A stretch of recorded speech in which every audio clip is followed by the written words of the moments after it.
So in this video, I've decided to talk about an individual. Generally, I don't talk about individuals, I talk about more broad topics, let's say.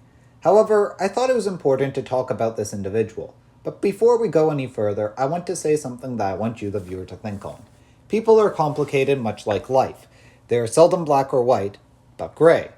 That out of the way, I believe some background information is in order to fully understand this video. Please watch the video Plastic Defense Secret 3D Printed Guns in Europe.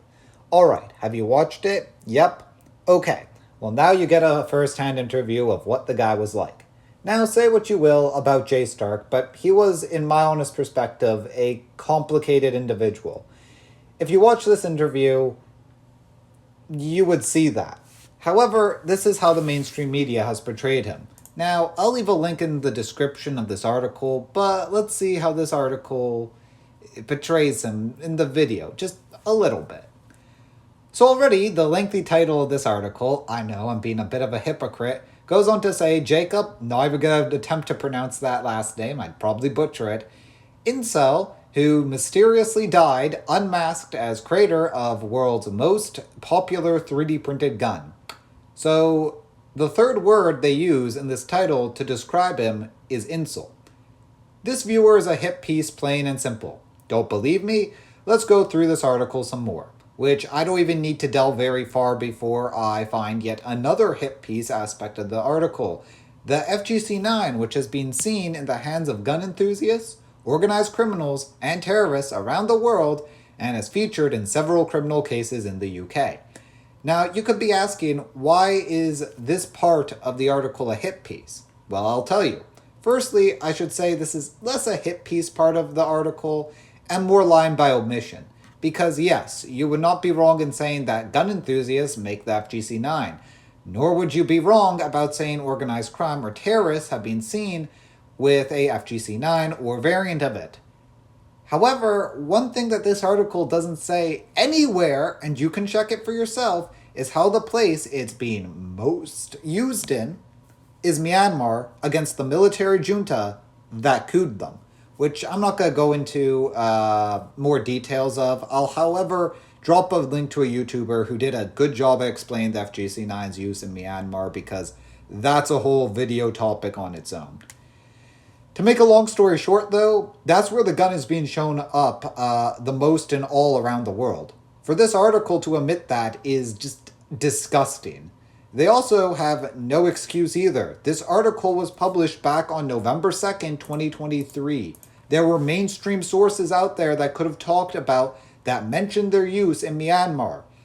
Instead, this article decided to say nothing on that, and the closest thing I was able to find was this. The FGC-9 has been seen in the hands of gun enthusiasts, organized criminals, paramilitaries, insurgents, and terrorists around the world, and is featured in several criminal cases in the UK. So, the previous quote. Just, I added now the paramilitaries, insurgents, and terrorists. But anyways, so this was what they said. The closest thing you could say might be referring to the anti-junta forces in Myanmar as paramilitaries, or maybe they consider them insurgents or terrorists. I wouldn't be surprised by Bootlicker Sky News. The article goes on to list a number of examples as well, yet casually just ignores Myanmar as if to rub it in the face of the informed reader. Later they go on to pretty much go on about who Jstark as a person was, which I'm going to step aside from that as I only have this to say. Jstark was a persona which even this article admits to. Jstark was an idea. Behind the mask, Jstark could have been anybody. Quite frankly, the man behind the mask, in my opinion, matters very little. It is what the idea says that is instead powerful. I see Jstark more as a V for Vendetta type than anything else. There's a quote by this persona, Jstark, that I believe is quite powerful. It goes like this. If other people see us as extremists, that's okay. But what I can tell you is, we do not want harm to anyone. We want everyone to live peacefully amongst each other. And we want people to have freedom of speech and the right to bear arms. If that's too politically extreme for you, F yourself. Now, as I said at the start of this video, I wish to say it again. People are complicated. Much like life, they are seldom black or white, but gray. It appears that there's also a new article that was released recently with a podcast. Let's check it out. So, when I started listening to the podcast, I was not too surprised that they very early on started to fearmonger. While in the article text around the podcast, they did at least mention the anti-junta forces were using it, which is a plus. Also, I just want to add they talk about or highly imply how the 2019 synagogue shooter in Germany used a 3D printed gun.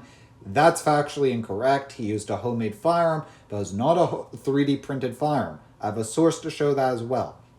So by the end of the article, it felt like they had given more balanced look at Jstark, which I personally liked.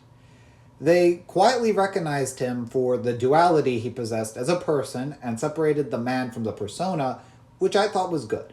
In conclusion, Jstark was a complicated figure. He wasn't bad, nor was he good.